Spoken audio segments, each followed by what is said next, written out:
السلام علیکم ورحمۃ اللہ وبرکاتہ۔ محترم ناظرین، اللہ کی ذات سے امید ہے کہ آپ سب بخیر و عافیت ہوں گے۔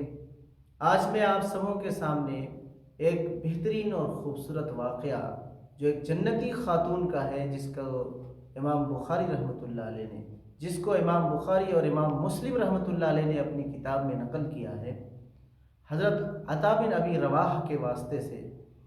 وہ فرماتے ہیں کہ میں ایک دفعہ حضرت عبداللہ ابن عباس رضی اللہ تعالیٰ عنہ کے ساتھ کسی جگہ کھڑا تھا، تو ایک کالی کلوٹی سالونی رنگ کی خاتون کا گزر ہوا ہمارے سامنے سے۔ تو حضرت عبداللہ ابن عباس رضی اللہ تعالیٰ عنہما نے ان سے کہا کہ تم کسی جنتی خاتون کو دیکھنا چاہتے ہو؟ تو انہوں نے کہا کہ جنتی؟ کہا ہاں، جنتی خاتون جو اپنے وفات کے بعد جنت جائے گی، کیا ایسی خاتون کو تم دیکھنا چاہتے ہو؟ حضرت عطا رضی اللہ تعالیٰ عنہ نے کہا کہ ہاں، میں دیکھنا چاہتا ہوں۔ چنانچہ حضرت عبداللہ ابن عباس رضی اللہ تعالیٰ عنہما نے اس خاتون کی طرف جو ابھی گزری تھی اس کی طرف اشارہ کر کے فرمایا کہ دیکھو، وہ خاتون جنتی ہے جو مرنے کے بعد، وفات کے بعد جنت جائے گی۔ تو پھر حضرت عطا رحمۃ اللہ علیہ نے پوچھا کہ واقعہ کیا ہے، یہ جنت کس طرح جائے گی اور آپ اس کے جنتی ہونے کے بارے میں کس طرح کہہ سکتے ہیں؟ تو پھر انہوں نے واقعہ بتایا کہ کچھ سالوں پہلے یہ خاتون آپ صلی اللہ علیہ وسلم کے پاس آئی تھی اور انہوں نے اپنی بیماری کی شکایت کی تھی کہ مجھے مرگی آتی ہے اور اس کی وجہ سے میں بے ہوش ہو جاتی ہوں، اور بے ہوشی کی حالت میں میرے کپڑے بھی بے ترتیب ہو جاتے ہیں اور کشف عورت ہو جاتا ہے، یعنی میرے جو چیز چھپانے کے ہیں وہ چیزیں مکشوف ہو جاتی، کھل جاتی۔ میں اس سے بہت عاجز ہوں۔ جب مجھ پر مرگی طاری ہوتی ہے تو پھر ایک خوف لوگوں پر طاری ہو جاتا، بچے مجھ پر ہنستے ہیں، ڈرتے ہیں۔ میں اس سے بہت عاجز ہو چکی ہوں۔ اے اللہ کے حبیب صلی اللہ علیہ وسلم، یا رسول اللہ، آپ ایسا کریں، میرے لیے دعا کر دیں کہ اللہ تبارک تعالیٰ مجھے اس بیماری سے شفا یابی نصیب فرما دے۔ پیارے آقا صلی اللہ علیہ وسلم صحابہ کرام کو صبر کا درس دینا چاہتے تھے اور صبر کی تلقین کرنا چاہتے تھے کہ صبر کیا چیز ہے اور صبر کا پھل کیا ہے۔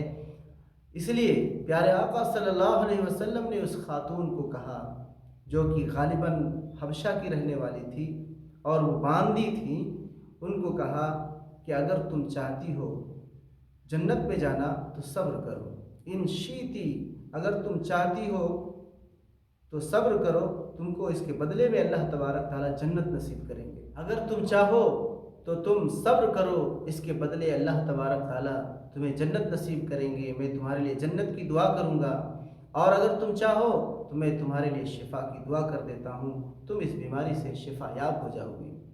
تو اس خاتون نے تھوڑی دیر رکی، سوچی سمجھی، پھر غور کیا کہ مجھے کیا چیز کی دعا کرانا چاہیے۔ چنانچہ انہوں نے دیکھا کہ دنیاوی زندگی تو فانی ہے، تھوڑے دن کے بعد ختم ہو جانے والی ہے، کون دنیا میں ہمیشہ رہنے کے لیے آیا ہے؟ ایک نہ ایک دن تو دنیا سے سب کو چلے جانا ہے، لہٰذا کیوں ایسا نہ کریں کہ جنت کی دعا کروا لیں۔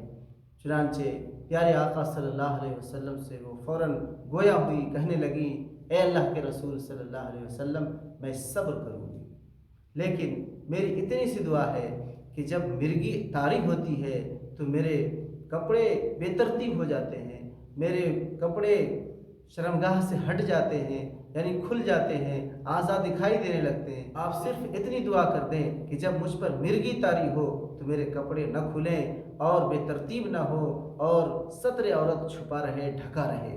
پیارے آقا صلی اللہ علیہ وسلم نے ان کے لیے یہ دعا کر دی۔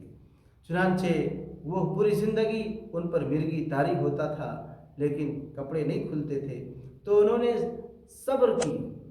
پیارے آقا صلی اللہ علیہ وسلم نے صبر کرنے کی وجہ سے اس کے لیے جنت کی دعا کی۔ اس وجہ سے حضرت عطا بن ابی رواح رحمۃ اللہ علیہ کو ان کے استاذ محترم حضرت عبداللہ ابن عباس رضی اللہ تعالیٰ عنہما نے فرمایا کہ اگر تم جنتی خاتون کو دیکھنا چاہتے ہو تو یہ خاتون ہے جس کو پیارے آقا صلی اللہ علیہ وسلم نے فرمایا تھا کہ اگر تم صبر کرو تو میں تمہارے لیے جنت کی دعا کرتا ہوں۔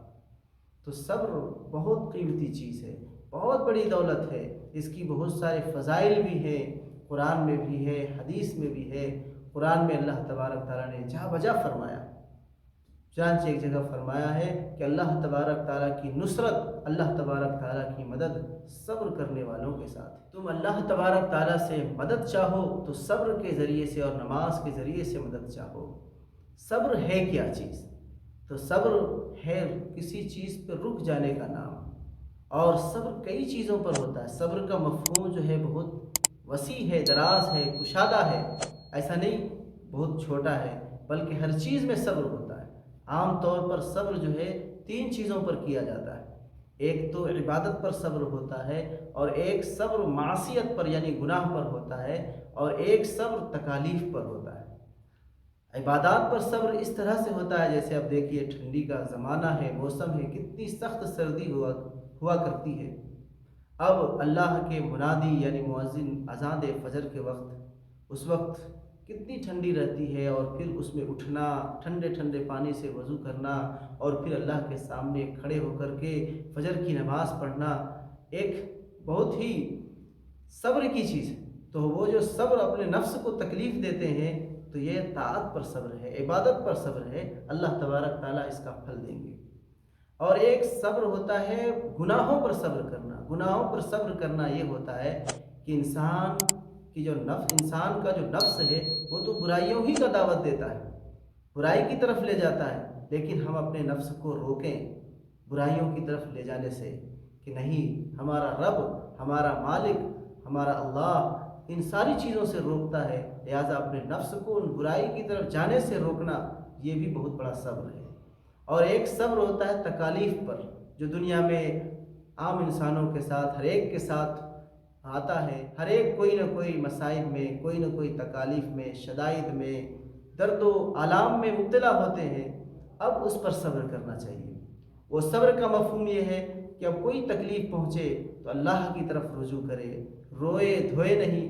ہاں، اگر آنسو خود بخود آ جاتے ہیں تو یہ صبر کے خلاف نہیں ہے، لیکن باویلا مچانا، خوب ہنگامہ کرنا، خوب دھاڑے مار مار کے رونا، سینہ کوبی کرنا، سینہ پیٹ لینا، عورتیں ہیں تو عورتیں بال کھینچ لینا، کپڑے پھاڑ دینا، یہ سب صبر کے خلاف ہے۔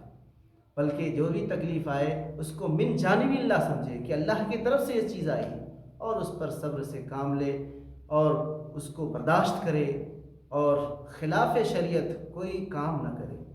اگر تکلیف سہتے سہتے آنکھوں سے آنسو روا ہو جاتے ہیں تو یہ صبر کے خلاف نہیں ہے، رونا صبر کے خلاف نہیں ہے، لیکن دھاڑے مار مار کے نوحہ جسے کہا جاتا ہے، نوحہ کر کر کے، جیسے کسی کے یہاں کوئی موت ہو گئی، اب وہ اس کے نام اور صفات لے کے خوب چیخ چیخ کر، چلا چلا کر، سینہ پیٹ پیٹ کر روئے، تو یہ صبر کے خلاف ہے، اس پہ کوئی اجر نہیں ملتا۔ لیکن کوئی برداشت کر رہا ہے اس تکلیف کو، لیکن برداشت کرتے کرتے آنکھوں سے آنسو جاری ہو جاتے، رونے لگتا ہے، تو یہ صبر کے خلاف نہیں ہے۔ چنانچہ پیارے آقا صلی اللہ علیہ وسلم نے بھی ایسا کیا ہے۔ چنانچہ آپ صلی اللہ علیہ وسلم کے ایک نواسہ جو چھوٹے میں کم سنی کے عالم میں فوت ہو گئے، آپ صلی اللہ علیہ وسلم کی گود میں فوت ہوئے۔ چنانچہ ابو داؤد شریف کے اندر کتاب الجنائز کے اندر وہ واقعہ ہے کہ آپ صلی اللہ علیہ وسلم کی گود میں تقا کا لفظ آتا ہے، یعنی جس طرح ہچکیاں لیتے ہیں اس طرح سے ہچکیاں لیتے ہوئے آپ صلی اللہ علیہ وسلم کی گود میں وہ انتقال کر گیا۔ تو آپ صلی اللہ علیہ وسلم ان کی تکلیف کو دیکھ کر آنکھوں سے آنسو روا ہو گئے، رونے لگے۔ تو کسی صحابی نے پوچھا بھی کہ آپ رو رہے ہیں؟ یعنی وہ صحابی نے سمجھا کہ رونا صبر کے خلاف ہے، اس لیے وہ آپ صلی اللہ علیہ وسلم سے پوچھ بیٹھے کہ آپ بھی رو رہے ہیں؟ تو آپ صلی اللہ علیہ وسلم نے فرمایا کہ یہ آنسو یہ رحمت کی پہچان ہے۔ جس دل میں رحمت ہوتا ہے، رحم ہوتا ہے، تو اس کی آنکھوں سے آنسو روا ہوتے ہیں۔ لہٰذا رونا یہ صبر کے خلاف نہیں ہے، وہ رونا صبر کے خلاف ہے جس میں ماتم کی جیسی حالت پائی جاتی ہو، نوحہ کیا جاتا ہو، اور کپڑے کو چیرا جاتا ہو، اور ان کے نام اور صفات لے کر کے سینہ پیٹ پیٹ کر رویا جائے، تو یہ صبر کے خلاف ہے، اس پر کوئی اجر نہیں ملتا۔ تو صبر بہت ہی بہترین چیز ہے، صبر کا بدلہ بھی بہت بڑا ہے۔ صبر کرنے والے اللہ کے مدد میں رہیں گے، صبر کرنے والوں کے ساتھ اللہ کی مدد ہے، اور انشاءاللہ ایسے صابرین اللہ کی رحمتوں میں ہمیشہ اللہ کی نعمتوں میں رہیں گے۔ تو محترم ناظرین، صبر کی بہت فضیلتیں ہیں قرآن میں بھی احادیث میں بھی، اس لیے ہم سب پر کوئی بھی مصائب آئے، کوئی بھی تکلیف آئے تو صبر سے کام لیں، انشاءاللہ اللہ تبارک تعالیٰ اس صبر کا بہترین صلہ نصیب فرمائیں گے۔